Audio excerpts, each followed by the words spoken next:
Welcome to The Business. I'm Larry Kinola. On this show, we break down business and its impact on Africa and Africans. Business affects every one of us, whoever we are, wherever we are.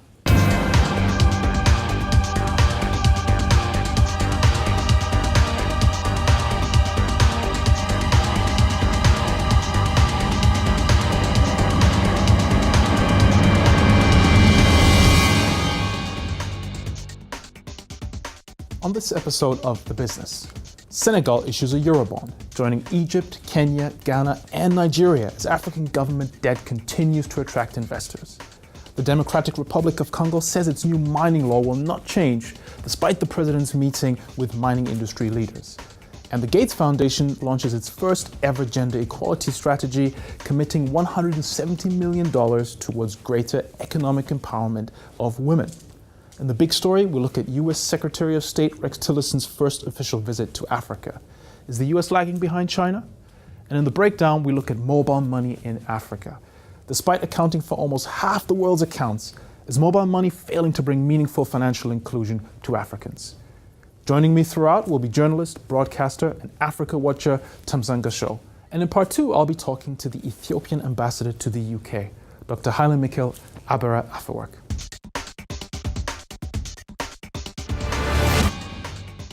Our first story, Eurobonds. Senegal has sold $2.2 billion worth of Eurobonds this week, joining other issuers, Egypt, Nigeria, Kenya, and Ghana. Together, they've already issued more than 50% of last year's record total of $18 billion at $10.7 billion. It's all part of a borrowing spree across Africa. And Tam, I'm going to come to you on this one.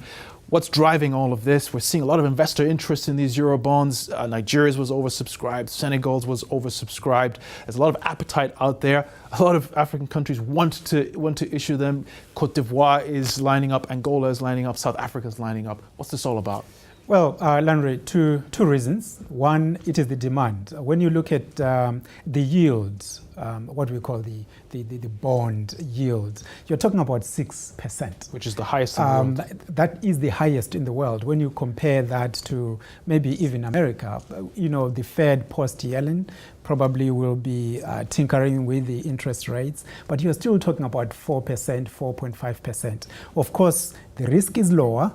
But if you were gambling and gambling well, then you will be looking at Africa where that yield is higher. But then you look at the other end as well. What is actually driving the decision within these capitals, Dakar in this particular instance? And you are talking about Pretoria coming up, maybe Angola, Rwanda, Accra, Ghana. So for them, there are political reasons as well as a definite need. There are quite a number of them who want to finance their external debt, and because the interest rates, the terms of what they had before are quite atrocious. So they want to try and sort that out. But by and large, these are countries that are post-election that are trying to drive this. But Senegal is a very interesting one. This might mean that there is confidence in Macky Sall's government, because you know that there are elections coming, but the flood, the interest is still on. The Democratic Republic of Congo has said that a new contentious mining law is going to be signed unchanged, despite a meeting between President Joseph Kabila and mining industry leaders who have objected to a proposed hike on minerals in the country.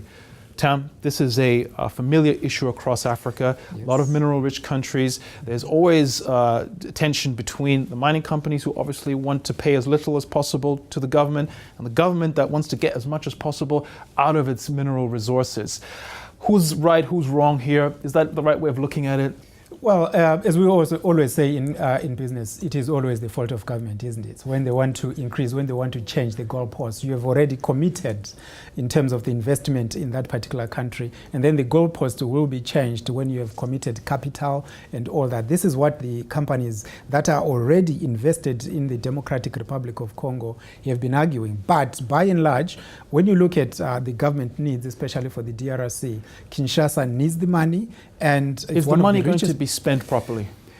Well, it's always a political question. One would think that for a country that is as big as the DRC, no one knows how many people there are. There's no proper census that has been done. There are estimates that there are probably 100 million people out there, the majority of whom don't have access to the resources in their own country. And so there's a worry that this Kabila government will be going out soon. They have said in December, if elections are held, even if it's a new group of people, Kabila shouldn't be there constitutionally. So what's going to happen to the money between now and then? But as long as they can be guaranteed it will be given to business and to the people who need it, then that will be fine. As long as they can guarantee that, we'll have to wait and see. The Gates Foundation, the world's biggest philanthropic fund, has announced its first ever gender strategy. They're going to commit $170 million to women's economic empowerment across Africa and other parts of the developing world. They're going to focus on connecting women with markets, driving financial inclusion, and looking at key issues like land ownership and land tenure. Tam, this comes on the back of International Women's Day. It's good news. We've got the world's biggest philanthropic entity for the first time focusing specifically on women. Big move. I don't know if we should say it's good news, because it's a shame on African governments in particular, or even those that are going to be recipient to this particular fund, in that they are failing to do exactly that. Because we know that in most parts of the world where there is poverty, the women are the ones that look after the land. The women are the ones that generate that wealth. So they need the markets and access to it. They need the capital for the inputs, and they need to be sustained through a monitoring process and all the support that they need throughout. It'll be interesting to see how this unfolds. One thing about the Gates Foundation is they do have a more private sector driven approach. For our big story, we'll look at the U.S. Secretary of State Rex Tillerson's first official visit to Africa this week. He used the opportunity to pledge $533 million in food aid, but he's also used the opportunity to criticize China. He said a lot of negative things about Beijing, suggesting that African countries are signing away their sovereignty and they need to be a bit more careful. Tam, we've been here before. This all sounds a bit dated. China and Africa is a reality. Is he behind the curve? Well, it would look like the Americans, or probably most of the West, have been in an economic Chinese wall. They closed themselves and believed that Africa is all about aid, and that is what forms the relationship. But the Chinese have planned long term and realized that what Africa needs is infrastructure, and they are tied to those relationships. And China will always say they won't interfere in the politics of what happens in Africa. They won't talk about human rights. They will simply deal with whatever government is in place. So now the Americans are worried. Rex Tillerson is worried. So he's going through Africa and say, hey, remember, you might be tied to these debts in the infrastructure. Whatever money the Chinese use, you will be made to pay at a later date. But the Americans, aid is no longer going to cut it. Like it or not, China is here to stay in Africa. This week's breakdown, we look at mobile money in sub-Saharan Africa. The region leads the world with almost half of all deployments globally. Average daily transactions are now at $1.2 billion, and the region accounts for 50% of active users, some 122 million active accounts on the continent. Tam, we all know mobile money has been one of the big success stories in Africa over the last decade. Good news, this has to be a success story. Well, East Africa and Kenya in particular started this down from the village to the streets of the capital in Nairobi, and it has worked well for them. Now, what happens is in Southern Africa, you find that this is not going on so much because there is oversubscription in terms of financial institutions. And not just Southern Africa, but across the continent. Yes, in other parts of the continent, it is an issue about internet, the connectivity aspect. But in West Africa, it is simply the issue of whether there's leadership in government for them to be allowed to allow the private sector, the banks, the financial institutions to push this through. Regulation is the key issue, and in East Africa, especially Kenya, the regulation has been right, but it's kind of been lagging behind elsewhere. It has been, but most of the African countries can learn lessons from what has happened in East Africa. But then also remember the people that are the key players in this, the mobile phone companies. You're talking about MTN, the Econets in Southern Africa and in Nigeria. What then happens is there could be resistance from some of the people who believe that this new product will be competition. Some 66% of sub-Saharan Africans still don't have bank accounts, so surely this is an opportunity. Well, I think it needs people like you, Lanre, to go and convince the central banks that that is actually going to be the case. That appears to be the case in most of these areas where life is different once this kicks in. But where they still believe that they don't understand it fully, then there will still be problems and resistance. Well, hopefully the success that we've seen from companies like M-Pesa in Kenya will help convince central banks that this is the right way to go. We'll take a quick break now. Join me in part 2 of the business when I will be talking to the Ethiopian ambassador to the UK, Dr. Haile Michael Abera Afewerk.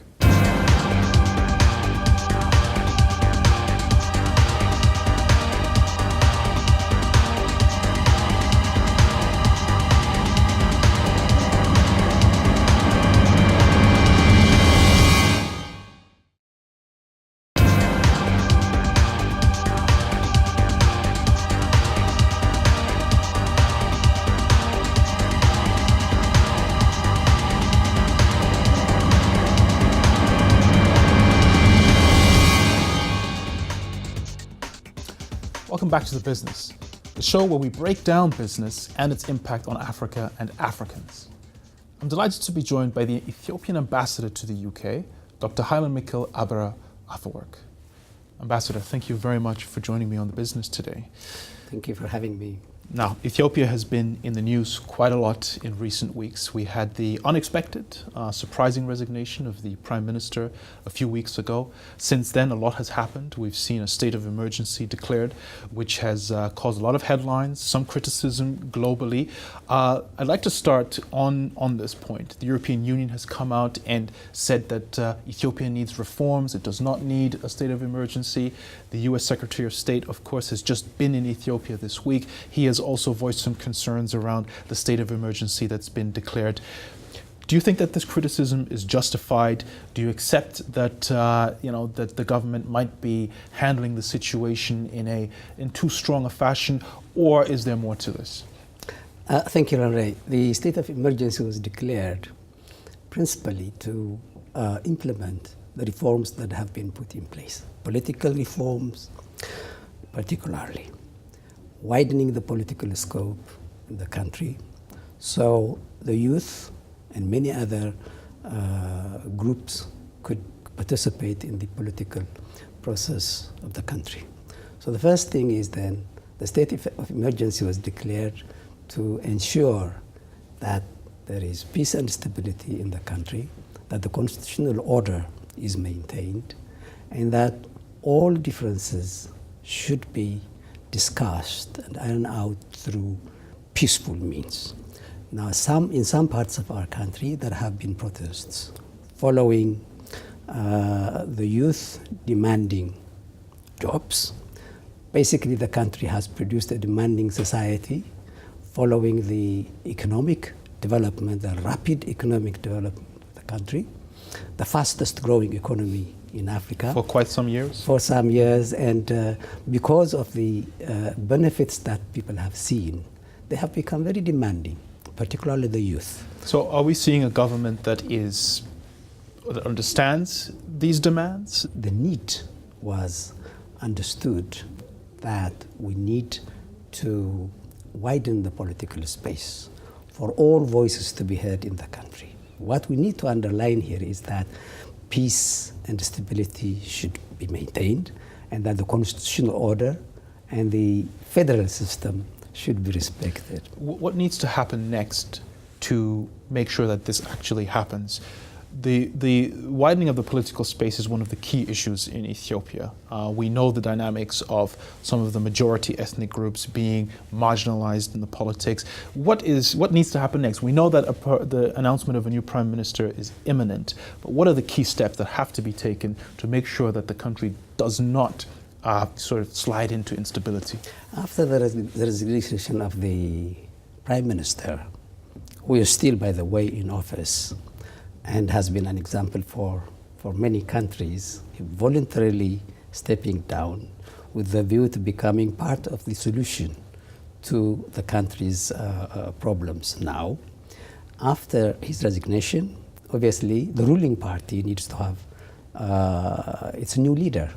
And therefore, there is this one process of electing a leader for the political party, for the EPRDF, the Ethiopian People's Revolutionary Democratic Front.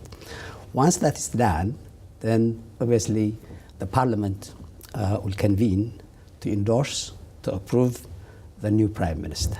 Then obviously business will continue. The civil service is working. The country is peaceful. The people are peaceful. They demanded that peace and order should be maintained. Do you see, there's been speculation that the new prime minister could come from either the Amora or Amara ethnic group, which of course are the major ethnic groups in Ethiopia. That could be quite a big step for the country. Do you think that that is a realistic prospect? How important is the selection of the new prime minister? The EPRDF has its own rules and regulations that it has exercised for many years now as a ruling party. And based on the rules and regulations, democratically, a new leader will be elected. It could be from any ethnic group. It's a democratic system.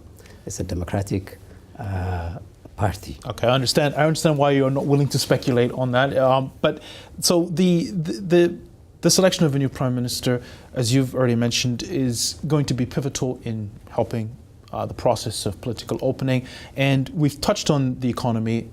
Ethiopia has been one of the best performing economies in Africa for some time.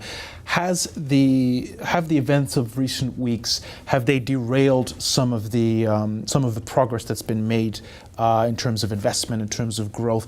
Do you see it potentially posing a risk, or are the government's priorities still very much in line and intact when it comes to driving economic growth? Landry, this is a transitory phenomenon that many countries that have gone through transformation have witnessed. You see, when a country is growing, and growing fast at that, as I said, new demands come up. Political demands, demands for democracy, demands for jobs, for business, and all that. So this is a transitory period we're going through. Once, the reforms are that have been put in place are implemented and investment is encouraged, and as has been the case so far, then obviously things will settle down. There is no doubt. The people have lived together for centuries, and Ethiopia's history dates back to the second or third millennium BC. And so there are a lot of shared values. And with diversity, they have lived together, coexisted together, and I have no doubt that this would be just a transitory period. What are the priorities going forward in terms of consolidating the economic growth that we've seen? We know that Ethiopia is investing a lot in building its manufacturing base and becoming a manufacturing hub in Africa. You've mentioned the key role of the youth. Job creation is an important priority. What is the checklist when it comes to the next 5 or 10 years of economic development for the country? And how are you going to make that happen? Well, that's pushing forward with the development first of all, because the development will solve. By development, I mean social development, education, health, investment. So as you said, Ethiopia is building industrial parks. So investors don't have to go from place to place looking for land. It's a one-window approach, if you like. Internet, telephone, water, electricity, all in one place. So this has been really an attractive state of affairs in Ethiopia. And it's attracted some international brands. Absolutely. So that's the investment in the industrial parks. Also agro-processing industry, which will definitely create jobs for millions of people in the rural areas. As you said, 70% of the population of Ethiopia is under 35 years of age, as indeed is the case in all African countries. And therefore, these will create jobs, millions of jobs with the investment and capacity building. So the priority for Ethiopia in the economic sphere is really more investment coming to the country, more jobs created in the country, in the rural areas as well as in the urban areas. So you have textile and garment in the manufacturing sector, you have agro-processing, and the export promotion and attraction of investment. These are, and of course the widening the political space, the democracy. These are the priorities as indicated in the reform. We're running out of time, but quickly, one last question. It's a bit of a big question, but I need a quick answer as well. Are we witnessing an important moment in Ethiopian history here? As I said, Ethiopia is not a new country. It's centuries old. And I said there are a lot of shared values that the people have internalized over the years. It's only transforming the country with a view to developing its economy, developing its social sphere, so that we become more, shall I say, modern country, solving our own problems ourselves, and therefore that there is nothing new really. The people are there to push on with the So we're seeing reforms. evolution rather than a revolution in Ethiopia. Yes, you can put it that way. Ambassador, we have run out of time, unfortunately. Thank you very much for coming in and joining me on The Business today. Thank you, Landry. Thank you. From all of us here at The Business, thank you for watching. Please join us again next time.